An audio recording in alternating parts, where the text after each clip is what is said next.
dipun derek ibadat pangembening kumeni injing menika kunjuk ngasma Yang Rama Soyang Putra Yang Suci Amin. Senugra dalam Gusti Yesus Kristus asih terna dalam Allah Yang Rama lan Yang Roh Suci tansah manunggala kaliyan kula sedaya. Bapak Ibu, dinten menika gereja sampun mlebet wonten ing ngat ingkang kaping kalih. Monggo kita neliti batin kita ngakeni bilih kita menika saking lan tansah asring dawah wonten ing dosa.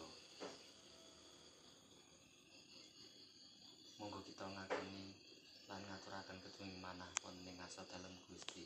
Kawula ngakeni ing ngarsaning Allah ingkang Maha Kuwasa den para sedaya bilih kawula sampun nglampahi dosa srana gagasan tetembungan tindak tanduk den margi nglewaken kewajiban awit saking lepat kawula saking genging lepat kawula pramila kawula nyuwun ing ngarsaning Ibunya Maria den para malaikat lan para suci sarta para sedaya kersa nyuwunaken ing ngarsaning Allah Pangeran kawula. Muga Allah Kang Maha Kuwasa kersa paring palimirma lan pangapuraning dosa sarta nuntun kita marang urip langgeng. Amin. Swawi sami munjuk Gusti Allah Rama langgeng Maha Kuwasa keparenga kawula sami mertobat saha mbuka manah tumrap sabda dalem ingkang badhe kaleksanan sarta samangke sampun katingal wonten ing Gusti Yesus Kristus Putra dalem lan lantaran kawula ingkang gesang kalian Yang Rama lan Yang Roh Suci mengku keprabon jumeneng ing sak lami-laminipun. Mugi Gusti tansah manunggala Kaliyan kula sedaya. Petikan Injil suci anggitanipun Santo Matius. Linuhuna Gusti. Nalika samono Yohanes Pembaptis rawuh ing ora-ora samun Yudea lan memulang. Padha mertobata, awit kratoning swarga wis cepak. Ya iki sing disebut Nabi Isaias nalika ngandika, ana swara nguwuh-uwuh ing ora-ora samun, carisna margining Pangeran, lempengna lurung-lurung.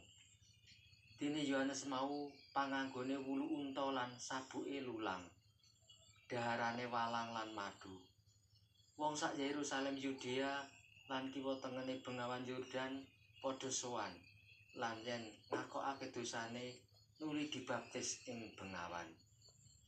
Nanging nalika priksa wong Parisi lan Saduki, Yohanes ngandika, "Anak ula, sapa sing ngandani kowe yen bisa ngoncati bebendu?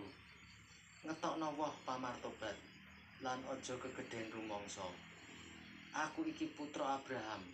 Aku kandha saknyatane Allah kuwasa nitahake putra Abraham saka watu iki. Kampak wis tumumpang ing oyoding wot.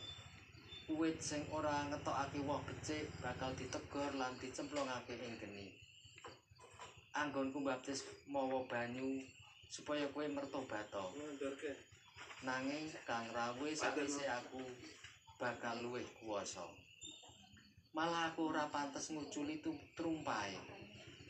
Panjenengane kang bakal baptis mawa Roh Suci lan geni. Tampah wis diasta lan lesung bakal diisi nganti tapis. Gandum bakal dilebokake ing lumbung, nanging rambute diobong ing geni sing ora bakal sirep. Mekaten sabda dalem Gusti. Sembah nyuwun Gusti.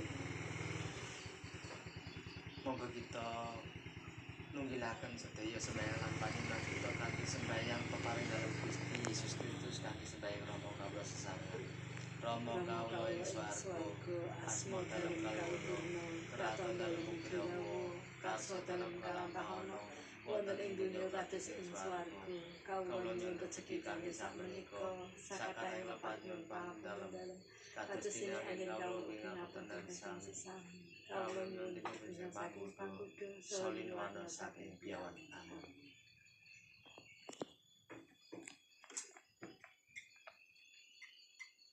Mugi salira dalem Gusti menika ngreksa mbok uwir dumugi gesang langgeng.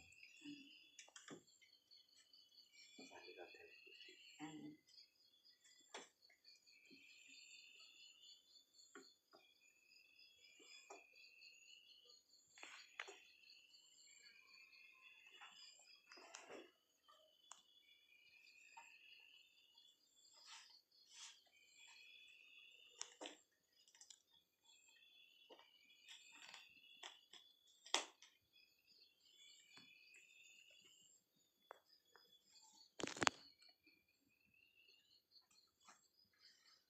Sembah bekti kawula Maria, kekasih Allah, pangeran ing panjenengan dalem. Samsung wanita santi pinuji piyambak, so pinuji ugi wong salira dalam Yesus. Maria, Ibu Allah, kawula kang dosa, sampeyan dalem samangke pimpin ing bejahat. Sembah bekti kawula Maria, kekasih Allah, pangeran ing panjenengan dalem. Samsung wanita santi pinuji piyambak, so pinuji ugi wong salira dalam Yesus. Maria, Ibu Allah, kawula kang dosa, sampeyan dalem samangke pimpin ing bejahat. Sembah bekti kawula Maria, kekasih Allah, pangeran ing panjenengan dalem. Samsung wanita santi pinuji piyambak, so pinuji ugi wong salira dalam Yesus. Maria, Ibu Allah, kawula kang dosa, sampeyan dalem samangke pimpin ing bejahat.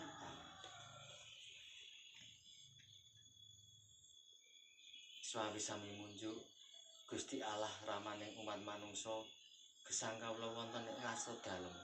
Mugi midhangetna unjuk kawula saka parenga titah dalem sami gesang rukun tulung tinulung. Mugi kabirata pepeteng ing donya saha putra dalem kadadosna pepadang. Amrih kawula sageta srawung kanthi tresna tintresnan jer panjenenganipun menika Sang Kristus Gusti tuwin lantaran kawula. Mugi Gusti tansah manunggala.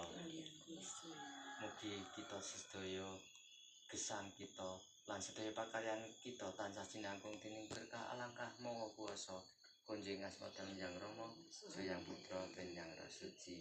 Amin. Kanthi pangatan ibadat panampining kumi sampun paripurna monggo kita gesang kanthi katenteman dalem Gusti. Amin. Matur nuwun. Matur sembah nuwun. Matur